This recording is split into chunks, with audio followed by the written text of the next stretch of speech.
Everyone, চলে আসছি নতুন একটা রেসিপি নিয়ে। আজকে খুব সহজ পদ্ধতিতে 10 মিনিটে এই মাংসের তরকারিটা তৈরি করব। এখন যা গ্যাসের প্রবলেম, তো কম সময়েই সব কিছু করার পদ্ধতি নিয়ে চলে এসেছি। আজকের মাংসের তরকারি করব খুব কম সময়ে। এটার জন্য প্রথমে মাংসগুলো ভালোভাবে ধুয়ে নিয়েছি, পেঁয়াজ কুচিয়ে নিয়েছি, দিয়ে দিয়েছি ক্যাপসিকাম কুচিয়ে নিয়েছি, টমেটো দিয়ে দিয়েছি 4টে, আর ধনেপাতা। এখানে আলু অ্যাড করতে পারো, নাও অ্যাড করতে পারো, সেটা তোমরা যদি খাও পছন্দ করো তাহলে দিতে পারো। লাস্টে একটু টক দই দিয়ে দিয়েছি, ছোটো প্যাকেট যে টক দইগুলো। তারপর ধনে গুঁড়ো, জিরে গুঁড়ো, লঙ্কার গুঁড়ো, আর তারপরে তোমার নুন, হলুদ, যেগুলো মশলা, যাবতীয় মশলা যেগুলো, চিকেন মশলা, সেগুলো সব কিছুই পরিমাণ মতো সব দিয়ে দিয়েছি। দিয়ে ভালোভাবে এটা মাখিয়ে নেব আমি।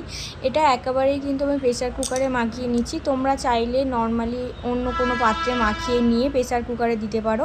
এরকমভাবে অনেকক্ষণ ধরে আমি মাখিয়ে নিয়েছি ভালোভাবে। এটা পুরোপুরি যখন মাখানো হয়ে যাবে, পরিমাণ মতো একটু জল দিয়ে দিচ্ছি। একটু দিয়েছি, বেশি জল দিইনি, কারণ এর থেকে জল বেরোবে। জল দিয়ে আমি গ্যাস জ্বালিয়ে দিয়েছি। দিয়ে এটা 10 মিনিট কি 7 মিনিটের মধ্যে 3টে সিটি পড়লেই তৈরি এটা মাংসটা খেতে অসাধারণ লাগে। আমি কিন্তু এখানে কোনো তেল অ্যাড করিনি, তারপরে মাংস থেকেই তেল বেরিয়েছে, চর্বি ছিল সেই জন্য। লাস্টে দেখতেই পাচ্ছ মাংসের কালারটা কত সুন্দর হয়েছে। আমি একটু ধনেপাতা কুচিয়ে দিয়েছি ফ্লেভারটা পাওয়ার জন্য। অসাধারণ লাগে, একদমভাবে খেয়ে দেখবেন ট্রাই করে। কম সময়ে এমনভাবে তৈরি করলে বারবার এমনভাবেই তৈরি করতে মন চাইবে। জাস্ট ট্রাই করে দেখো। ভালো লাগলে লাইক, কমেন্ট, শেয়ার করে দিও।